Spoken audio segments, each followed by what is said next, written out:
कहवा गइल देवी मैया हो तनी हमके बता द।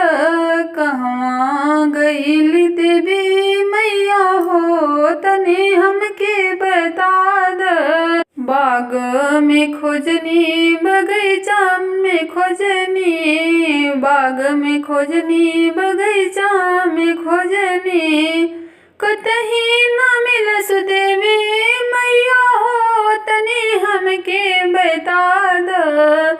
कतही न मिलस देवी मैया हो तनी हमके बता द।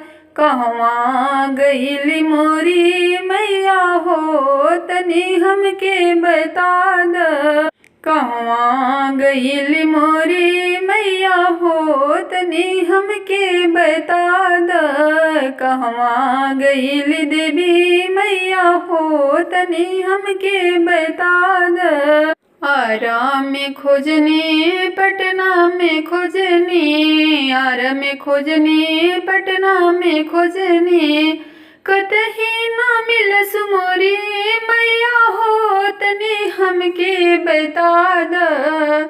कतही न मिलस मोरी मैया हो तनी हमके बता द।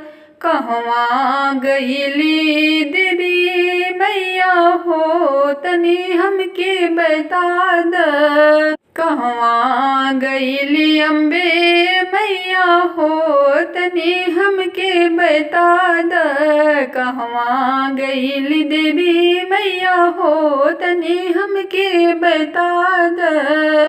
मंदिर में खोजनी फुलवरिया में खोजनी, मंदिर में खोजनी फुलवरिया में खोजनी, खोजनी मलिया के घरवा हो तनी हमके बता द।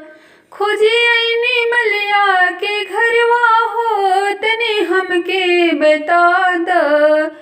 कहवा गइली मोरी मैया हो तनी हमके बता द। कहवा गइली देवी मैया हो तनी हमके बता द। विंध्याचल में खोजनी कलकत्ता में खोजनी, विंध्याचल में खोजनी कलकत्ता में खोजनी, नाही मिलली मोरी मैया हो तनी हमके बता द।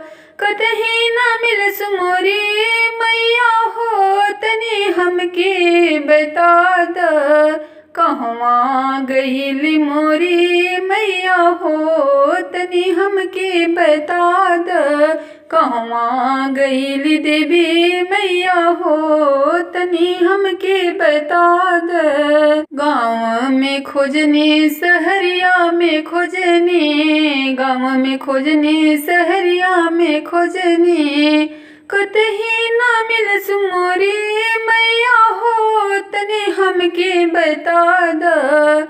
कहीं न मिलस मोरी मैया हो तनी हमके बता द। कहवा गइली देवी मैया हो तनी हमके बता द।